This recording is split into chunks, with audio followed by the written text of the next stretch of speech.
Good morning, everyone. First of all, I'd like to thank Naventus for inviting me here. So I'm going to talk a little bit about space. And assuming this works.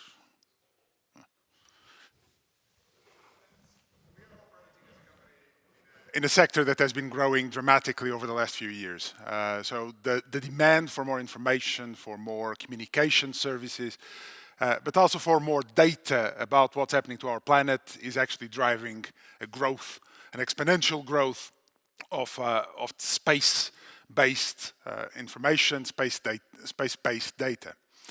And this is very much driven by these applications, and what we are seeing is that what used to be a fairly small sector, it will grow to about $1 trillion by 2040, not 2030 like in the slide.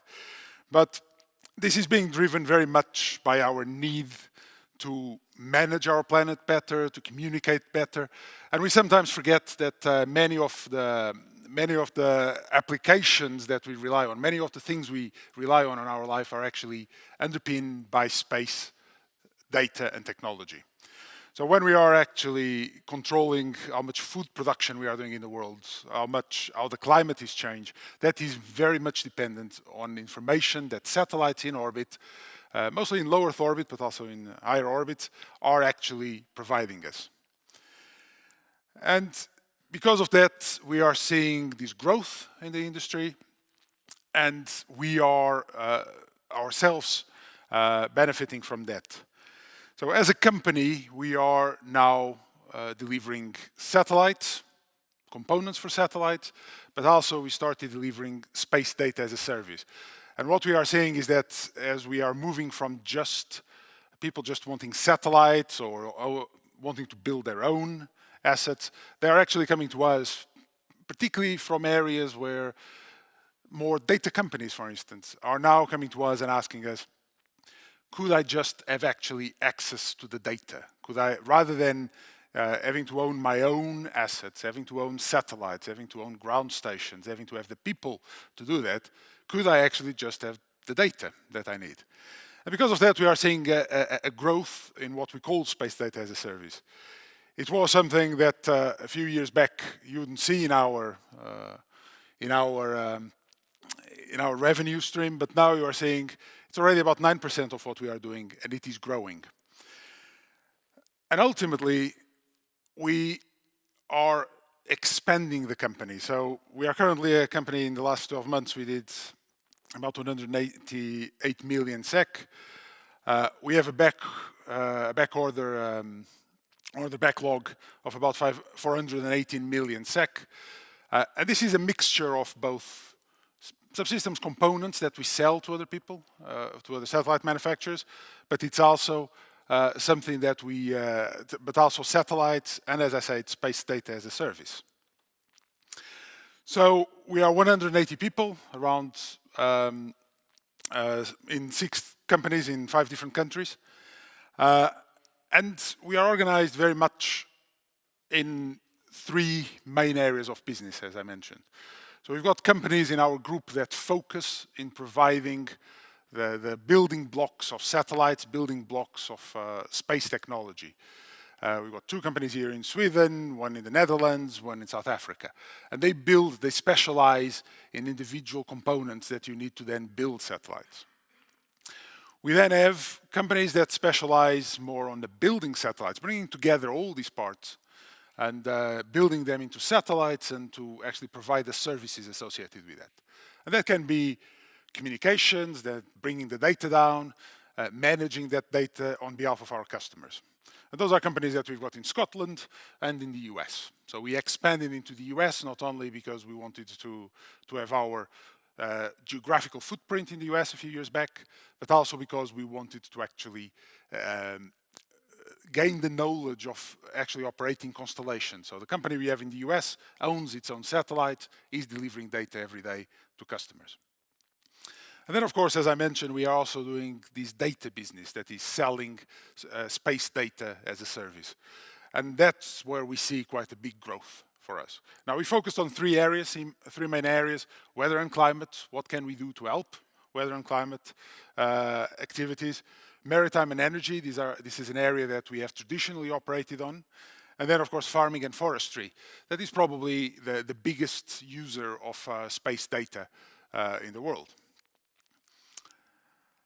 And we focus on these because we do have some unique capabilities. So when it comes to weather and climate, one of our companies is one of the world leaders in production of subsystems or instruments for weather monitoring.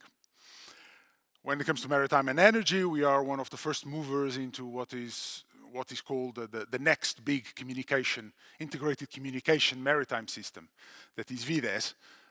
We are working with Saab here in Sweden and with Orbcom in the US to deliver a fully integrated communication system for shipping.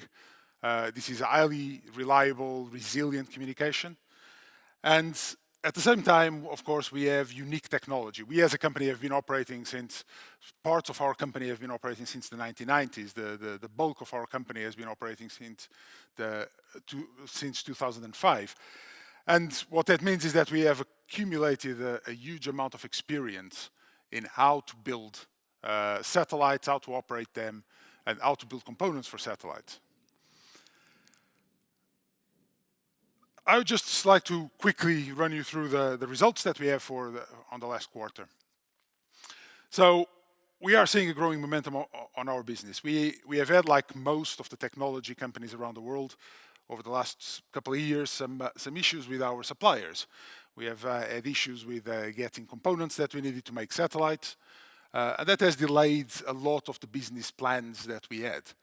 It's not unique to us, but we are now seeing a recovery of the market. We are seeing that not only we are able to now start delivering because our suppliers are now more reliable, they have sorted out many of the problems they had, but we're also seeing a pickup in the number of orders.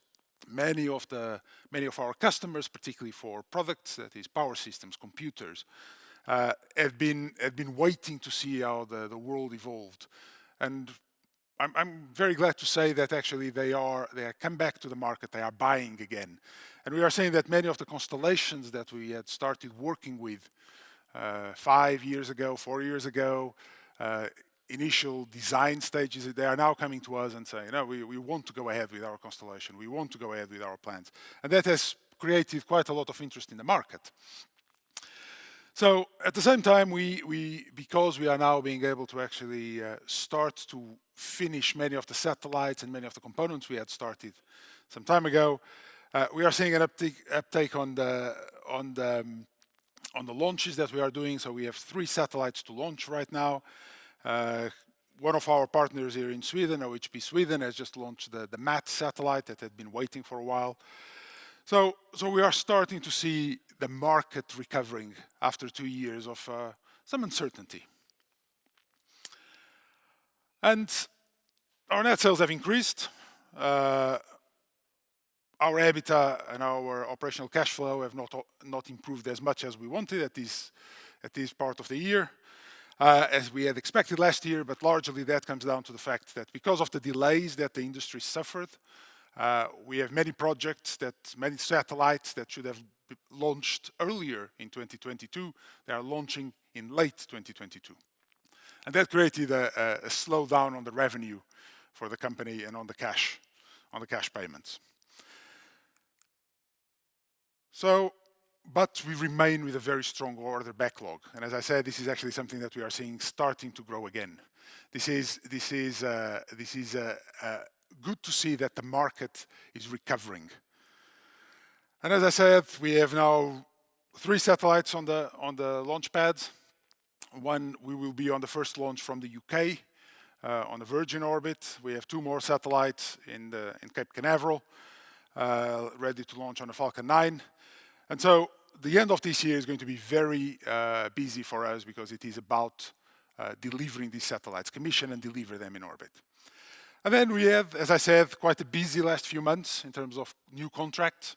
Many of these are for constellations. There are people coming back to us. This is work that we started 2, 3 years, 4 years ago in some cases, but it's now starting to bear fruit. And that is actually quite an important thing, and it's good to see. It's good to see that the market is becoming resilient again. And as in terms of growth plans, we are actually, of course, following the trends, the global trends. There are some global trends in terms of data needs and service needs, and this is driving the growth of our company. So over the next few years, we are investing very much on farming and forestry. We are developing a constellation of satellites to provide data for farmers and for forest managers around the world. We are starting our VDES service. That's our plan over. So we have 2 satellites to launch with VDES payloads for the maritime service, not only to track ships, but also to actually manage, to help manage the shipping industry. And then, of course, we are working on weather and climate. Our team in Gothenburg and the team in Uppsala are actually working with the European Space Agency on the Arctic weather constellation. So this is about monitoring our climate much better than what we are doing right now, being able to forecast much better the weather.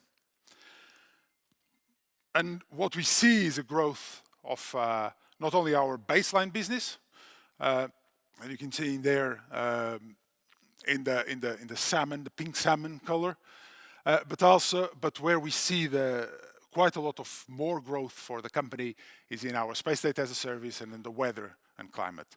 Those areas will drive quite a strong growth over the next few years, but our baseline business, selling products, selling components, selling satellites, will continue to grow over the next few years. We see a great future for this technology. So the key takeaway is we are operating on a market that is growing very fast. We are a company that has the technology and it has the knowledge and the experience to address that market. And we see a very strong growth in space data requirements. And that will drive us to actually grow our space data as a service business. So we are on the way to become a world leader in data and services from space, and I would like to invite you and others to actually join us in that journey. Thank you very much.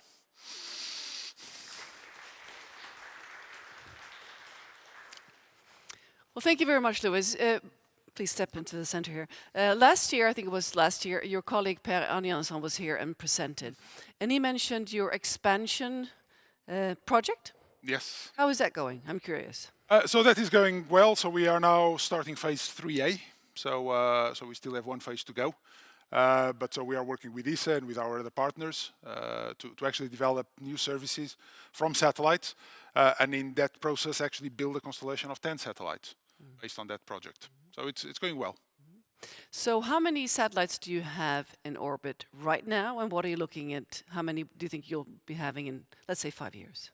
So we as a company, we own 4 satellites. We have built about 30 satellites and launched them over the years, but we own 4 that we have now. We have another 8 for our own constellation to launch in the till beginning of 2024, end of 2023. We expect to grow that by another 20 satellites over the next few years after 2024.